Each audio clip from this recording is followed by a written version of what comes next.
Bueno, entonces vamos a comenzar con el sistema alimentario. Este sistema alimentario, según la ONU, pues es la suma de los diversos elementos, actividades y actores que mediante sus interrelaciones hacen posible la producción, transformación, distribución y consumo de alimentos. ¿Por qué es importante entrar en este tema? Pues para dar un poco de contexto, ¿no? Y respaldo a lo que estamos haciendo en este taller de agricultura urbana.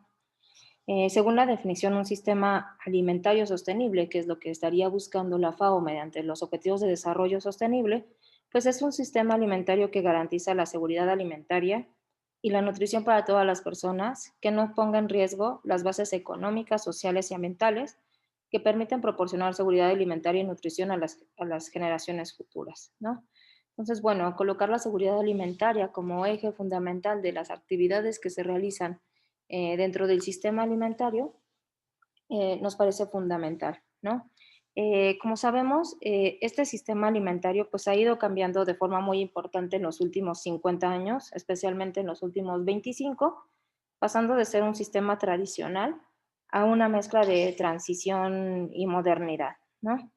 Eh, Algunos actores mencionan que esta transformación en el sistema alimentario obedece a tres ejes, ¿no? Unos que son el eje downstream, que tiene que ver con la urbanización y el cambio de dieta, ¿no? De cómo pasamos de estar en zonas rurales a estar a estar en zonas urbanas y cómo eso, y cómo eso afecta pues justamente nuestra alimentación.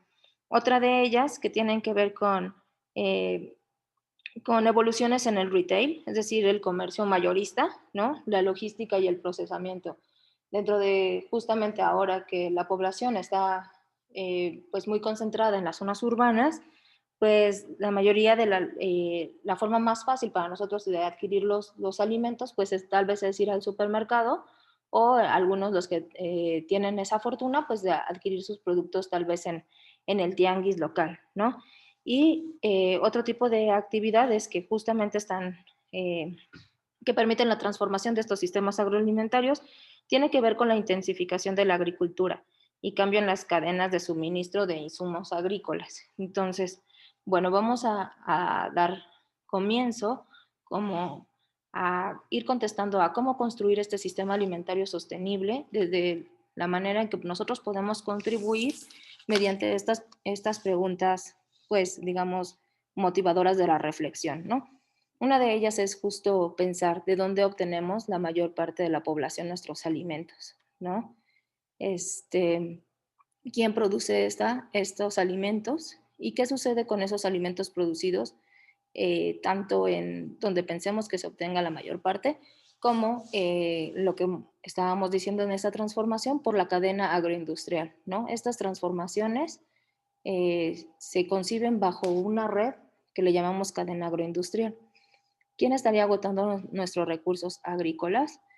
Porque, bueno, si bien a lo mejor ustedes saben que México ha perdido, digamos, la capacidad de producir ciertos alimentos y ahora los tenemos que traer de otros países, entonces eso obedece a que estamos agotando nuestros recursos agrícolas.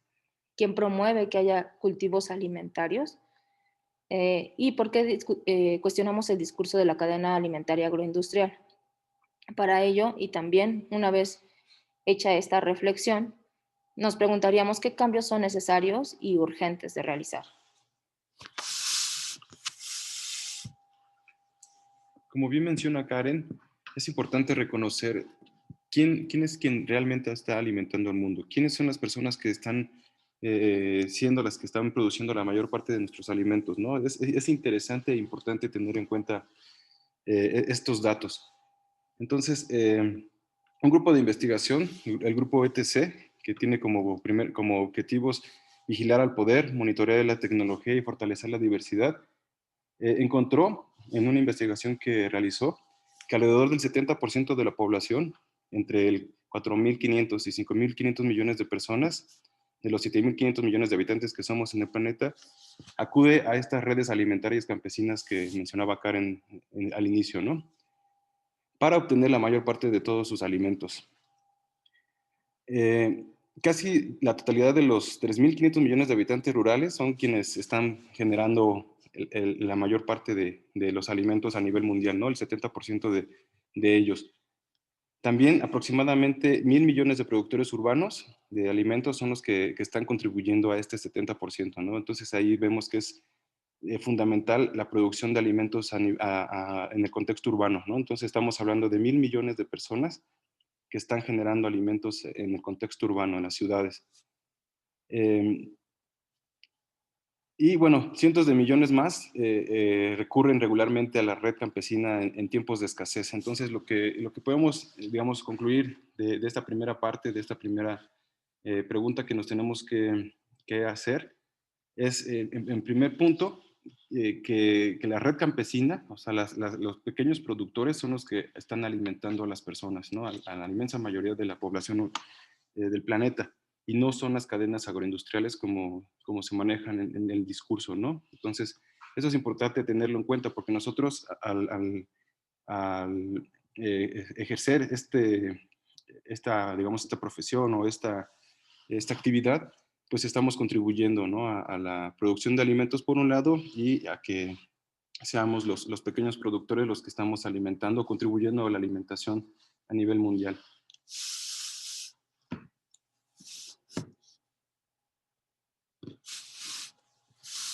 Entonces, bueno, aquí en esta diapositiva lo que podemos observar es justo lo que les menciono, ¿no? ¿Quiénes están incluidos en estas redes campesinas de productores? Pues vemos que 3.500 millones de habitantes rurales, ¿no? Como les digo, pequeños productores a pequeña escala, con pocas hectáreas, son los que son de los principales eh, productores, ¿no? A nivel mundial. También vemos que 1.000 millones de campesinos en el norte global son también los que contribuyen a este 70%. 1.000 millones de agricultores urbanos, es el otro tanto por ciento, y 800 millones de pescadores en pequeño, ¿no? Todos estos pequeños pescadores tradicionales son los que están contribuyendo de manera importante al abastecimiento de estos productos del mar y digamos, de los ecosistemas acuáticos. Entonces, es fundamental entender quién alimenta al mundo, ¿no? Entonces, con estos datos que se obtienen de esta investigación del grupo ETC, se observa que en realidad son los pequeños productores, ¿no? Y no las grandes compañías como se piensa. Hablando un poquito, ¿no? Ya nos mencionaba Alan cómo está formada esta red campesina alimentaria, y entonces, bueno, se ilustra de esta forma, ¿no? Aquí, por ejemplo, veríamos a los pequeños pescadores, ¿no? Los pequeños agricultores de pequeños terrenos, ¿no? Que están contribuyendo a principalmente el comercio local, pero no solo local, ¿no? O sea, sabemos que hay muchísimos lugares en el país donde básicamente la producción, una parte se destina al comercio local, ¿no? Pero la mayor parte de ella pues viene, por ejemplo, a dar a la central de abastos, ¿no? Y a otras formas de distribución que estarían presentadas, por ejemplo, en este camioncito, ¿no? Entonces, bueno, lo cierto es que de pronto a los productores les pagan muy poquito por sus cosechas, ¿no? En el caso, por ejemplo, de Veracruz, yo llegué a ver que les pagaban a los productores de plátano a 10 centavos el kilo de plátano, ¿no? Lo cual es absurdo porque, bueno, llega a nosotros a venderse en 10 pesos, ¿no? Y ahí lo consideramos económico, pero, sin embargo, esos pequeños productores les están pagando nada por eso, ¿no? O sea, diga, aunque cultivan poco, ¿no? Pueden tener grandes resultados que finalmente son llevados y que se masifican, ¿no? Y digamos, la manera en cómo adquieren ellos los recursos, pues es un poco, pues, no sé, contradictorio, ¿no? Sin embargo, por ejemplo, la cadena agroindustrial estaría presentada por justamente estas cadenas de producción, de tipos de producción, ¿no? Con agroquímicos, ¿no? Con fertilizantes químicos, plaguicidas, herbicidas, que promueven empresas como Bayer y Monsanto, ¿no? Donde se modifican también algunos de estos cultivos para maximizar la producción, tratar de que no le caigan plagas, etcétera. Y bueno, son distribuidas por estas otras grandes cadenas, ¿no? Como Cargill, Nestlé, finalmente, pues llegan a los centros comerciales, grandes centros comerciales, y o se distribuyen en plataformas ya digitales, ¿no? Como Amazon o Whole Foods. Entonces, digamos, estas serían las diferencias entre cómo se conforma una red campesina alimentaria y la cadena agroindustrial de la cual estamos tratando de cuestionar un poco. Como mencionábamos en nuestras primeras sesiones, pero nos preguntábamos por qué queremos hacer eso, ¿no? ¿Por qué queremos cultivar alimentos? Y una de la buena parte de las respuestas, pues justamente es porque se desperdicia la comida, ¿no? Aun cuando nosotros, digamos, obtenemos la, este, la comida del tianguis, ¿no? Que vendría de una red campesina, este, esta comida se desperdicia. Pero ¿qué pasa con este desperdicio, no? En las cadenas agroindustriales. Entonces, bueno, de ese 30%, ¿no? Digamos, de la cadena agroindustrial que está contribuyendo a la alimentación, ¿por qué solo es el 30% si consideramos o pensamos que ellos tienen grandes extensiones de terreno donde cultivan muchísimo, ¿no? Y un poco tiene que ver con esto, ¿no? O sea, visto en calorías, ¿no? Pensando en que cada uno de estos sándwiches es un aporte de calorías, el 44% de eso, de lo que se produce en la cadena agroindustrial, pues se destina a la producción de carne, es decir, a la alimentación de reses, ¿no? Otro 15% se pierde en el transporte y el almacenamiento, porque si bien hay veces que tienen que traerlo de lejos, a veces hay algunas cuestiones, sobre todo, por ejemplo, la carne tiene que seguir una cadena de frío, ¿no? Y entonces si de pronto el camión se quedó atorado, hicieron algún tipo de cierre de carreteras, pues se va deteriorando esa carne que tenía que estar en refrigeración y pues de esa manera se desperdicia, ¿no? Otro 9% se utilizan para biocombustibles. No sé si ustedes están enterados, pues, de que se están motivando algunos de estos cultivos, por ejemplo, de maíz para la producción de bioetanol, ¿no? Para la generación de combustibles, maíz para alimentar coches, ¿no? Y el 8% se echa a perder en los hogares, ¿no? O sea, es lo que compramos en el supermercado, en la gran cadena de supermercado, lo almacenamos en nuestro refrigerador y se nos termina pudriendo, ¿no? ¿no? No somos capaces de, este, de aprovechar esos recursos. Y solo los sandwichitos en azul, claro, que representa el 24%, estarían realmente alimentando a la gente. Por eso es que solo de todo lo que produce esta cadena agroindustrial, solo el 24% realmente está contribuyendo a la alimentación de las personas, ¿no? Pues como menciona Karen, resulta casi imposible creer, ¿no? Que de las cantidades inmesurables de comida que genera la agroindustria, ¿cómo es que solamente está alimentando al 30%? Y haciendo estas cuentas, este balance que nos menciona Karen, vemos que en realidad se está aportando un 24%, ¿no? De los alimentos que se consumen a nivel mundial. Sin embargo, además tenemos que estimar que una cuarta parte de la comida que se ingiere en peso es consumo excesivo, ¿no? Que ocasiona enfermedades, es decir, son alimentos procesados, la mayoría de ellos, que tienen un alto contenido de calorías, que en realidad no son alimentos como tal, ¿no? No cumplen con esta finalidad de alimentar a las personas, ¿no? Entonces eso es algo que también tenemos que contemplar, ¿no? De este 24% que están generando de alimentos, además hay que incluir esto que les menciono, ¿no? Que son alimentos chatarra, la mayoría de ellos. Entonces es algo también que tenemos que reconsiderar. La mayoría de los alimentos que se produce por la cadena agroindustrial pues no alimentan a las personas, como ya mencionó Karen, sino a los animales. Y lo que queda para, se supone, para alimentación humana, pues son alimentos de muy baja calidad, ¿no? Entonces, pues esto conlleva a que haya eh, enfermedades, ¿no? Enfermedades como la obesidad, la diabetes, otro tipo de enfermedades, ¿no? Porque estamos viendo que los alimentos que se producen a través de esta cadena, pues no contribuyen a nuestra salud. Entonces también es importante eh, entender esta parte.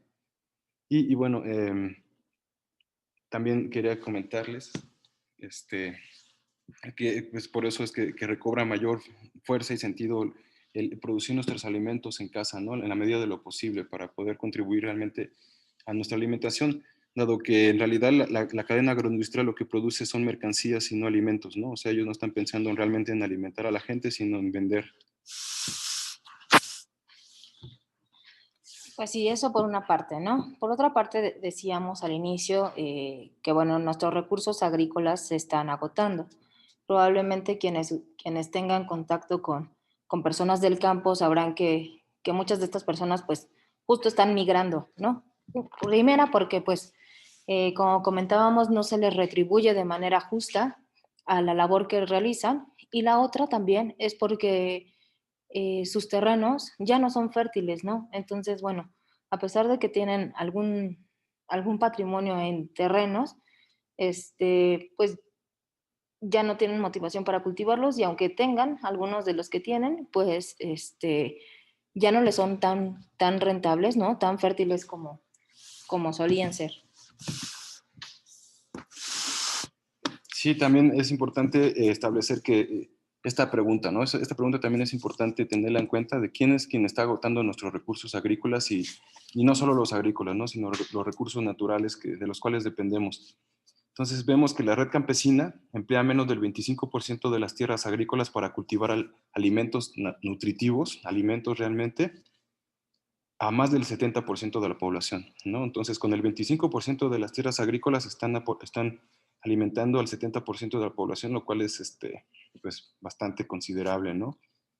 Eh, y bueno, también es importante entender que el consumo de recursos como agua, como energía, en este caso energía fósil, como petróleo o diésel, gasolina, también la red campesina usa aproximadamente un 10% de esta energía, ¿no? Y no más del 20% de agua que demanda la totalidad de la producción agrícola bajo estos esquemas de producción eh, campesina. Entonces, en comparación a la cadena agroindustrial que utiliza más del 75% de la tierra agrícola del mundo y en el proceso pues destruye anualmente 75 millones de toneladas de capa arable y tala 7.5 millones de hectáreas de bosque, ¿no? Entonces vemos que la agroindustria pues es un sistema depredador que en realidad pues como les menciono no alimenta sino genera mercancías. Sí, bueno, por otra parte, por ejemplo, este es un mapa de la ciudad del país, ¿no? Donde nos muestra la degradación del suelo en México.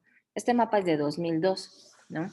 El INEGI realiza este estudio eventualmente y lo volvió a realizar en 2013. Entonces, bueno, en el mapa lo que ustedes pueden ver en un código de colores que va desde el más claro hacia el rojo es la degradación, ¿no? En colores muy claros sin degradación aparente, donde, por ejemplo, en 2002 parecía, ¿no? Que cerca, por ejemplo, esta zona de Yucatán, de Quintana Roo, tiene degradación ligera, por ejemplo, ¿no? La degradación extrema estaría concentrada pues en esta parte de Veracruz, ¿no? Hacia el norte del país. Sin embargo, es alarmante ver que estas categorías, ¿no? De degradación ah, se han transformado para 10 años después, ¿no? 2013, la categoría de leve, digamos, se mantiene igual, sin embargo, el de moderado decrece un poquito y lo que es muy, muy, muy alarmante, pues justamente es que la degradación fuerte a severa pasa de tener así un 2% a tener casi un 40%, ¿no? O sea, cerca del 40% de nuestros suelos ahora sufre una degradación de fuerte a severa y también la categoría extrema también incrementó, ¿no? ¿Cuáles son las causas de la degradación? Entonces, en primer lugar, pues está la actividad agrícola, ¿no? Como mencionaba Alan, las cadenas agroindustriales tienen el 75% de los terrenos ocupados para esta actividad, ¿no? Para cultivar básicamente sorgo, maíz, que es destinado a las vacas, ¿no? Que nosotros nunca vemos, ¿no? O bueno, lo comemos de manera indirecta, ¿no? El sobrepastoreo, la deforestación, la urbanización, estas son otras causas de la degradación, pero la principal justo es la actividad agrícola. Entonces, bueno, este tipo de cambios en las categorías de degradación hace difícil todavía a las personas justamente seguir cultivando, ¿no? Bajo esquemas, digamos, tradicionales.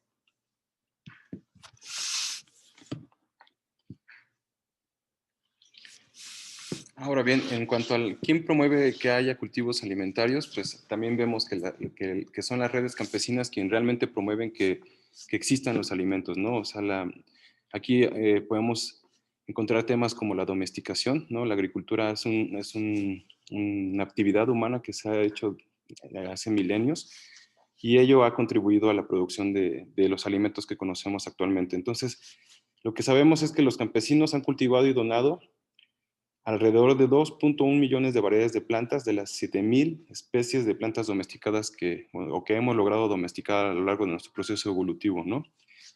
Entonces, eso es de suma importancia, ¿no? Porque es a través de las redes campesinas que se genera la diversidad de alimentos que necesitamos, ¿no? Bueno, para la alimentación, ¿no?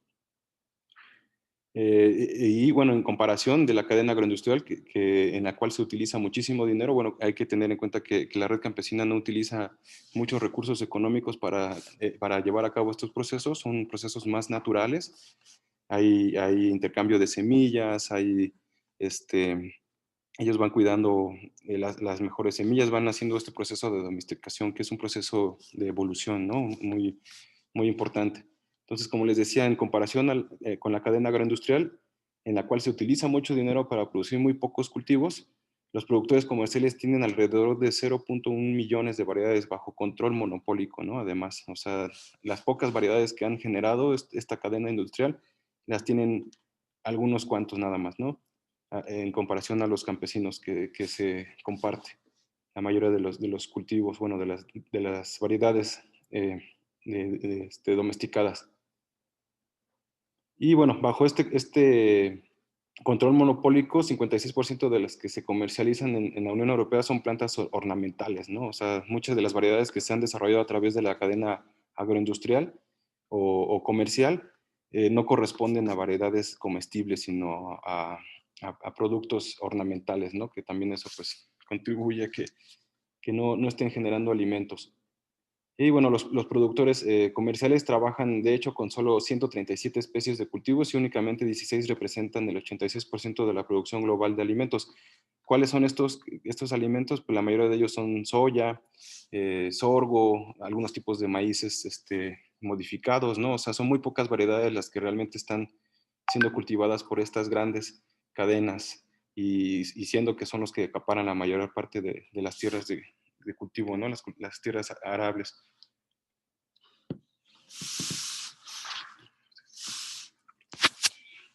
Esto es muy importante, ¿no? Justamente el rescate de nuestras tradiciones y de nuestros maíces nativos, por ejemplo, tenemos varios alimentos que surgen desde Mesoamérica, ¿no? Para el mundo. Y bueno, es muy importante justamente el tratar de identificar estas variedades que se generan por domesticación, como bien dice Alan, ¿no? Donde de acuerdo a las características, pues los productores los van seleccionando, sin embargo, siempre manteniendo, por ejemplo, una variedad silvestre, ¿no? De la cual se pueda tomar parte de esa diversidad genética, ¿no? Las variedades silvestres tienen una gran cantidad de diversidad genética, de la cual han surgido muchas de las especies comerciales, ¿no?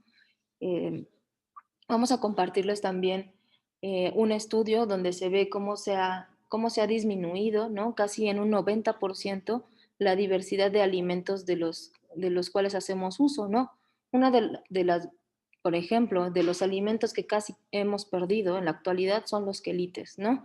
Los quelites son estas plantas que se pueden ocupar de diferentes formas, ¿no? Vamos a compartirles también un recetario de quelites para que vayan identificando. Algunas personas ya ahora dicen, pues son malas hierbas y córtalas, ¿no? Cuando no los conocemos. Entonces, es parte de rescatar esa diversidad cultural, esa diversidad biológica, ¿no? Y eso va a contribuir justamente a aumentar nuestra diversidad también, pues, alimentaria y eventualmente pues también a nuestros propios bichos, ¿no? A nuestra propia microbiota. Entonces, bueno, tiene múltiples beneficios tratar de encontrar estas variedades,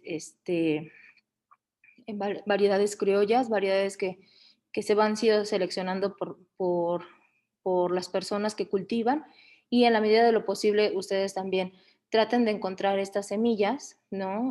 De polinización abierta, sobre todo, ¿no? Porque esto rompe un poco con la cadena agroindustrial donde te vende semillas que son híbridas, que ya no germinan, que ya no puedes guardar semilla para la siguiente cosecha, ¿no? Entonces, para ayudar a que ustedes sean, digamos, en ese sentido, autosustentables de la producción de la producción de alimentos, tiene que ver con completar este ciclo, ¿no? De producción, pero también de guardar estas semillas y cultivarlas para la siguiente temporada y que no tengan que estar consumiendo y consumiendo este tipo de productos, ¿no? Como bien se decía, que no contribuyen al sistema alimentario, sino a enriquecer los bolsillos de esta cadena agroindustrial.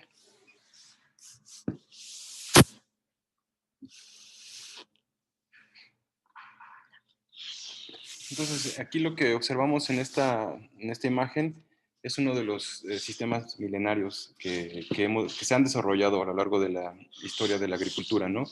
En este caso es el sistema Milpa, que se desarrolla en Mesoamérica, con especial énfasis en nuestro país, en México y en otras regiones de Centroamérica, ¿no? Entonces, la importancia de este tipo de sistemas, que son sistemas de policultivo, son que en ellos se puede establecer todas aquellas plantas que son parte importante de la dieta de una persona, ¿no? En este caso, el maíz, el frijol, como mencionaba Karen, algunos tipos de quelites que aportan muchos minerales, ¿no? Como hierro, calcio, eh, y bueno, que se complementaban con otro tipo de bichos, ¿no? Que no precisamente se habla mucho de ellos, como son el chapulín,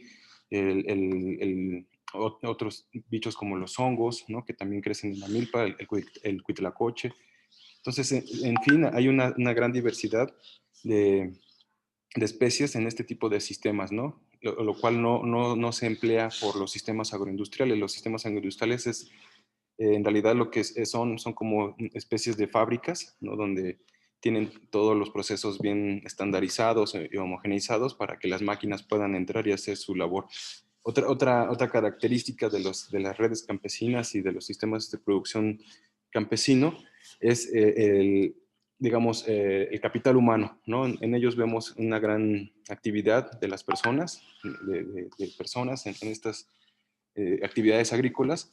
En cambio, en la cadena agroindustrial, pues vemos que la mayoría de las actividades son realizadas por unas cuantas personas y por máquinas, ¿no? Entonces ahí también vemos cómo hay un proceso de deshumanización del campo que también contribuye, ¿no? Bueno, que los alimentos que se producen a través de la cadena agroindustrial pues no contribuyan a la nutrición realmente. Entonces, algo que les comentaba respecto a esto de la diversidad agrícola, ¿no? Es que la producción agrícola y la cría de ganado, por ejemplo, que se realiza por los campesinos, promueve la diversidad tanto para la seguridad alimentaria como para la nutrición, ¿no? Es que es algo fundamental. Insisto, los campesinos en realidad lo que están buscando producir son alimentos, ¿no? Que son pues para la supervivencia, ¿no? De las personas. En cambio, la agroindustria pues lo que promueve es la producción de mercancías y pues no les importa realmente el, el valor nutrimental, ¿no? Entonces, lo que vemos es que en estas cadenas agroindustriales las cualidades nutricionales de las variedades que ellos producen han caído entre un 5% y hasta un 40%. O sea, el valor nutrimental de este tipo de producciones, como por ejemplo el maíz, frijol, soya, entre otros, ha disminuido su calidad nutrimental, ¿no? Eso es algo que también hay que tener muy presente y claro, ¿no? Entonces, por eso es importante eh, este, retomar, reempoderarnos de la producción de alimentos, porque también tenemos que entender que el hecho de que las cadenas agroindustriales nos alimenten, pues es una forma de dominación, ¿no? Entonces, para poder acceder a una mayor libertad, ¿no? Individual y colectiva, pues es importante reempoderarnos de la producción de los alimentos y no dejárselo en manos de la agroindustria. Sí, bueno, y solo abundando aquí en este sistema tradicional, ¿no? O sea, no solo en la medida de lo posible tratar de conservar las prácticas de cultivo ancestrales, que ahora ya no le podemos decir el tradicional, porque ahora el tradicional incluye los fertilizantes, si ustedes de pronto van por el campo. Sin embargo, bueno, esos sistemas tradicionales, ancestrales de cultivo, pues tienen más allá, o sea, esa conexión que nosotros hemos perdido, ¿no? Representan, por ejemplo, una cosmovisión. Este sistema alimentario que menciona Alan de la milpa, por ejemplo,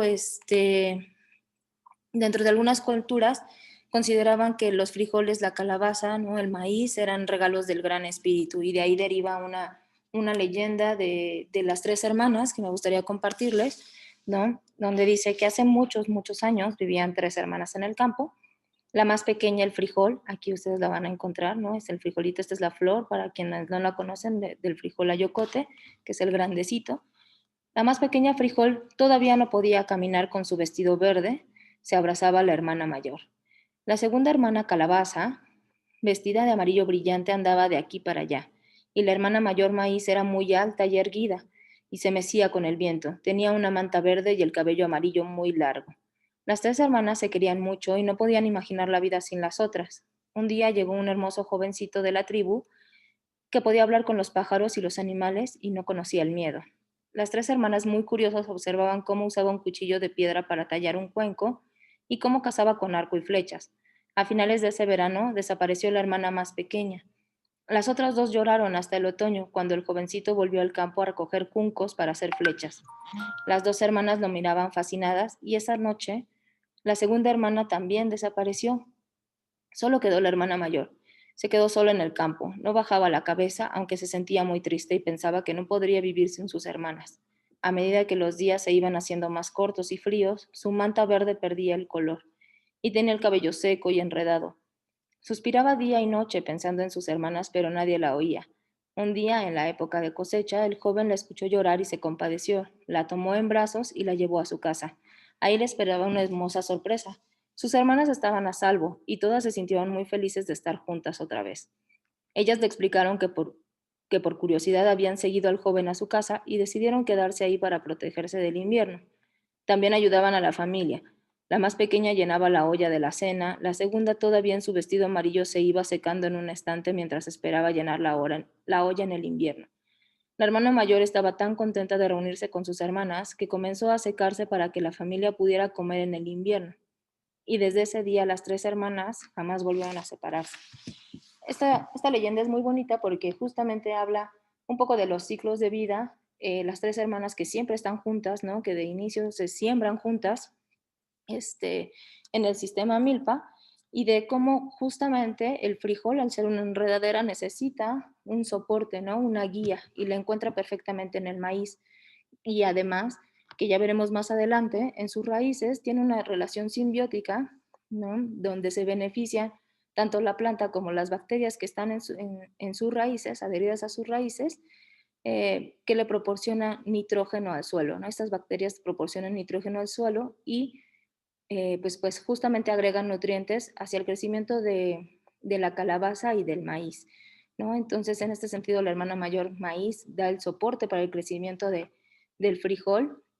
La calabaza, como decía la leyenda, va de aquí para allá, ¿no? Va cubriendo el suelo y eso pues justamente genera humedad genera un microambiente en esta parte, ¿no? Donde al favorecer la humedad, se favorece el crecimiento de las plantas, ¿no? Entonces es una asociación muy bonita, ¿no? Esta triada, estas tres hermanas en el cultivo de la milpa, que bueno, seguiremos hablando un poquito más de asociaciones y de cómo ir conformando nuestro sistema alimentario. Bueno, aquí en esta imagen les mostramos una cita de Bill Mollison, uno de los precursores de la permacultura. Él es me parece que es biólogo australiano. Bueno, fue, porque ya falleció, lamentablemente. Y bueno, vemos que el mayor cambio que necesitamos hacer es el consumo a la producción, aunque a pequeña escala y en nuestros propios jardines, ¿no? Entonces, Si tan solo el 10% de nosotros hiciese esto, habría suficiente para todos y nosotros coincidimos en que es así, ¿no? Y ya con lo que le hemos estado comentando, ¿no? De quiénes alimentan al mundo, vemos que en realidad, pues, esto es un hecho, ¿no? Si nosotros empezáramos a generar nuestros propios alimentos, pues, contribuiríamos con mayor fuerza a esta parte que hablábamos en un principio de quiénes alimentan al mundo, ¿no? Entonces, estos y otros argumentos que les hemos estado platicando en esta sesión nos hablan de por qué es que cuestionamos el discurso de la cadena agroindustrial, ¿no? O sea, hay muchos temas más al respecto de la cadena agroindustrial, pero digamos que a manera de resumen lo que podemos eh, observar es que, por un lado, no están alimentando a las personas, están alimentando un pequeño porcentaje. Por el otro lado, pues están acaparando los recursos como las tierras agrícolas, el agua, la energía, ¿no? La energía en la forma ¿cómo se llama? De combustibles fósiles. Entonces eso también está contribuyendo en gran medida al cambio climático, ¿no? O sea, la generación de gases de efecto invernadero, lo cual está generando estos cambios que en este siglo en el que estamos viviendo actualmente, pues se van a ver con mayor presencia y se va a ver mucho más fuerte estos cambios que se han generado y que en gran medida la cadena agroindustrial ha favorecido, ¿no? Y que sigue favoreciendo porque pues no cambian sus lógicas. Entonces, antes de esta, perdón, ¿qué cambios son necesarios, ¿no? Además de esto que menciona Bill Mollison, ¿qué cambios son necesarios y urgentes en las políticas públicas, por ejemplo, o digamos que a nivel personal? Pues a nivel personal e individual, pues es el ser conscientes, ¿no? En generar conciencia de lo que está ocurriendo, de qué es lo que estamos comiendo, de dónde vienen nuestros alimentos, quién los produce, cómo los produce. Aunque parezca a veces complicado de cuestionarnos esto, es importante que lo hagamos, ¿no? Porque eh, se supone que son alimentos. Yo conocí a una persona que tenía problemas, ciertas enfermedades, que ya ni siquiera los vegetales que le recomendó el doctor consumir le hacían bien, ¿no? ¿Y por qué no le hacían bien si eran vegetales? Pues porque estaban siendo producidos a través de sistemas que son, pues, digamos, tóxicos para el ambiente y para nuestra salud, ¿no? Que se utilizan, en los cuales se utilizan fertilizantes químicos, pesticidas y otro tipo de componentes tóxicos, ¿no? Entonces, por un lado es esto, ¿no? Hay que generar conciencia de qué pasa con nuestros alimentos, de dónde vienen y de qué manera nosotros podemos contribuir a la producción de ellos, ¿no? Esa es otra de las cuestiones que hay que plantearnos. Entonces, bueno, digamos que a nivel de políticas públicas, pues, podemos hablar, por ejemplo, de que existiera una reforma agraria que incluya el derecho a los territorios, ¿no? Como veíamos, quitarle a la agroindustria todas estas tierras que están acaparando. No sé si ustedes se enteraron, pero resulta ser que Bill Gates es uno de los mayores terratenientes que existe en el mundo. Tiene miles de millones de hectáreas, está acaparando la tierra, o sea, nosotros pensamos que este negocio de tecnología, pues es el que le está generando mayores recursos y en realidad lo que no nos cuentan bien toda la historia es de que él está acaparando tierras, porque obviamente pues la gente no va a dejar de comer nunca, entonces al acaparar tierras pues tiene ahí forma de seguir obteniendo recursos, ¿no? La agricultura siempre va a ser algo básico para el sostenimiento de las personas. Entonces, pues obviamente él está invirtiendo sus millones en acaparar tierras, ¿no? En Estados Unidos principalmente, es de los principales terratenientes en Estados Unidos y tiene miles de millones de hectáreas, así está complicado, ¿no? Entonces, debe haber una reforma que también limite ese tipo de situaciones. O sea, a mí me parece inaudito que una sola persona tenga tanta tierra, me parece absurdo, pero bueno, también podemos pensar en que se debe de restaurar el derecho a conservar, sembrar, intercambiar y vender las semillas y el ganado y otras especies alimenticias, ¿no? De manera irrestricta, ¿no? Porque, por ejemplo, en Estados Unidos, ¿no? Ahí no se permite el intercambio de semillas, no se permite que se guarden.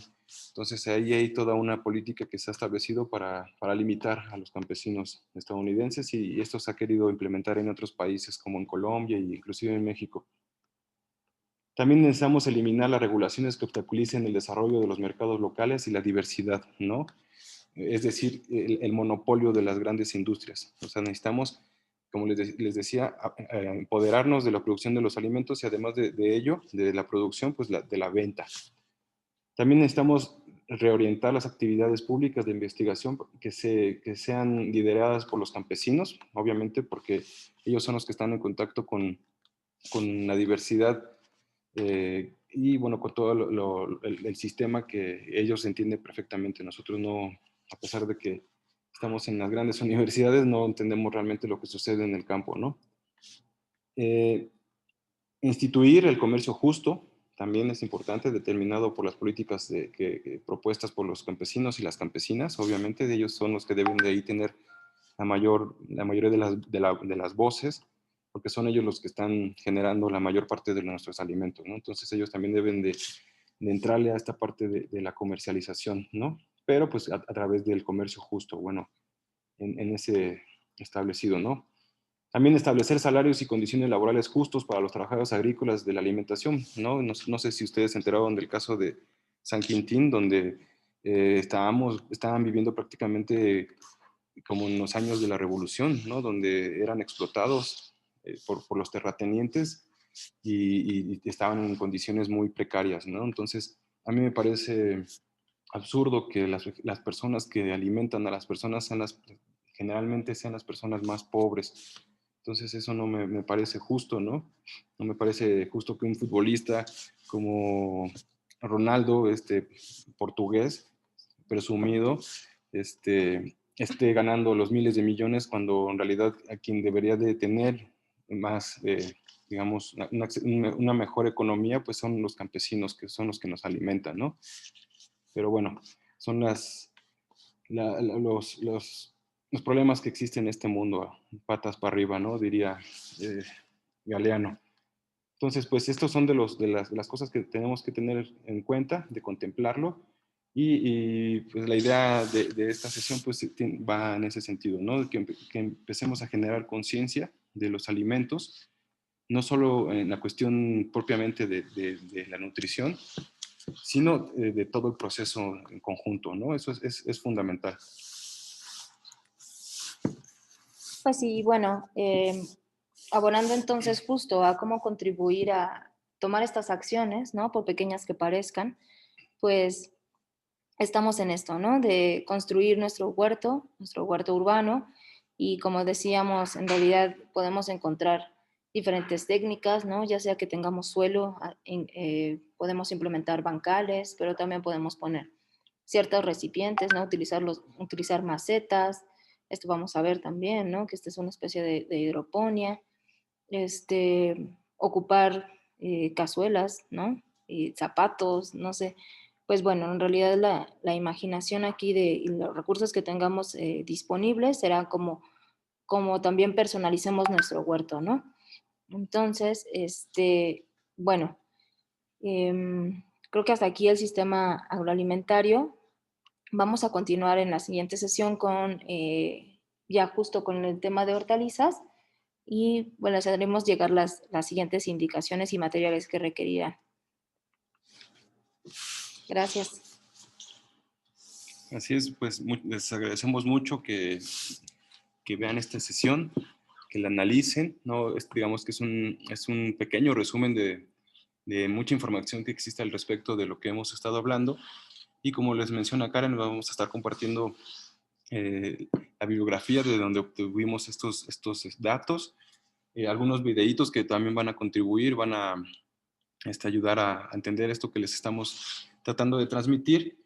Y bueno, también si nos da tiempo, un poquito antes de iniciar esta parte que menciona Karen, ya más práctica, pues hablar un poquito de lo que es la soberanía alimenticia, la autonomía alimenticia y todo este tema que también es fundamental y que va de la mano con esto que les decía de qué propuestas o qué acciones son urgentes, ¿no? Entonces, nosotros al iniciar un pequeño huerto en casa, pues somos parte es esencial de este proceso, ¿no? De soberanía alimenticia, de autonomía alimenticia. Entonces, un poquito vamos a hablar de ello y bueno, pues muchas gracias.